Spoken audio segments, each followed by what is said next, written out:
Айналғанда аядай қала шықты, алдымыздан кішкентай ана шықты. Қырда тұрған ауылға апаратын жалғыз аяқ соқпақтан адасыпты.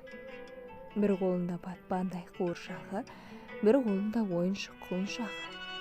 Екі жансыз мүсінді мәпелейді біресе ұрсады.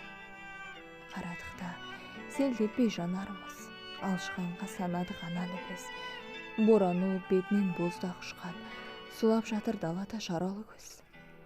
Бәйек болмай отырған жан қалмады, сонда да назарын аудармады.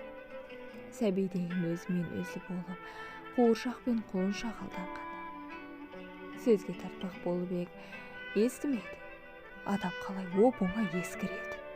Адамның ғұмырынан қысқа не бар? Күнен кейсе болғаны кешкіреді. Жастар-ай, жамандық жоқ көңіліңізде. Мұны отырған ана кім, көрдіңіз бе? Бір күрсініп алдыда отырған қан, ана өмірін баяндап берді бізге. 23 жыл сарғайған құр үмітпен, 23 жыл сарғайған құр үмітпен, сәби ана сапардан ұлын күткен. Сұрапылдан сәби оралмапты, қуыршақ пен құлыншақ судан қапты. Қара жолды қаптай кеп тозаң жапты, қаралы күз қайтадан борандатты. Ымырт ауыр салмақпен дала келді, қап-қара жамылғысын ала келді. Ауылына жетті де сәби ана ойыншығын құшақтап қала берді.